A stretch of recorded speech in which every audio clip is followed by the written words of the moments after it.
దాదాపు రేవంత్ రెడ్డి ప్రభుత్వము అధికారంలోకి వచ్చి 18-19 నెలలు అవుతున్నప్పటికీ ఆయన ఇచ్చిన వాగ్దానాల్లో ముఖ్యమైనది వ్యవసాయ కార్మికులకు ఏడాదికి 12,000 రూపాయలు ఇస్తా అని చెప్పేసి హామీ ఇవ్వడం జరిగింది.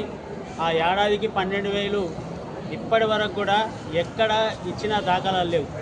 మరి వ్యవసాయ కార్మికులు అంటే ఎవరనేది వాళ్ళే లెక్కేసారు. దాదాపు 80 లక్షల మందిని మొదట ఎంచుకొని తర్వాత తగ్గిస్తూ ఎవరైతే ఉపాధి పని చేస్తారో ఆ ఉపాధి పనిలో 2023, 2024లో 20 రోజులు ఎవరైతే పని చేసారో వాళ్లకు వర్తించాలని చెప్పేసి వాళ్ళు ప్రకటించడం జరిగింది. కానీ నిజమైన వ్యవసాయ కార్మికులు చాలా నష్టపోతున్నారు.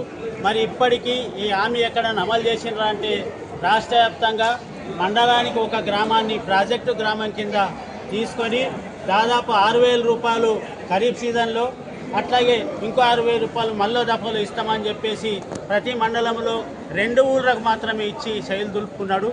వెంటనే రాష్ట్ర ప్రభుత్వం రేవంత్ రెడ్డి వెంటనే అమలు చేయాలని చెప్పి, లేకపోతే పెద్ద ఎత్తున ఆందోళన చేస్తామని చెప్పేసి హెచ్చరిస్తూ ముగిస్తుంది.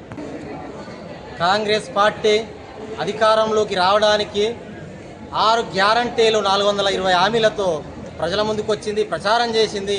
అందులో ముఖ్యంగా వ్యవసాయ కూలీలకు, కార్మికులకు సంవత్సరానికి 12,000 ఇందిరమ్మ ఆత్మీయ భరోసా కల్పిస్తా అంటున్నది. కూలీలు, కార్మికులు స్వాగతించారు, గంపగుత్తగా కాంగ్రెస్ పార్టీకి ఓట్లేసారు.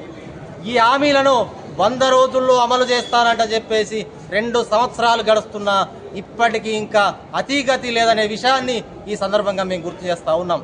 దీనిన కూలీలందరినీ గుర్తించి ఆత్మీయ భరోసా కల్పించాలని, లేని పక్షంలో సెక్రటేరియట్ ముట్టడిస్తామని కార్మికులతో మేము ఈ సందర్భంగా హెచ్చరిస్తూ ఉన్నాం.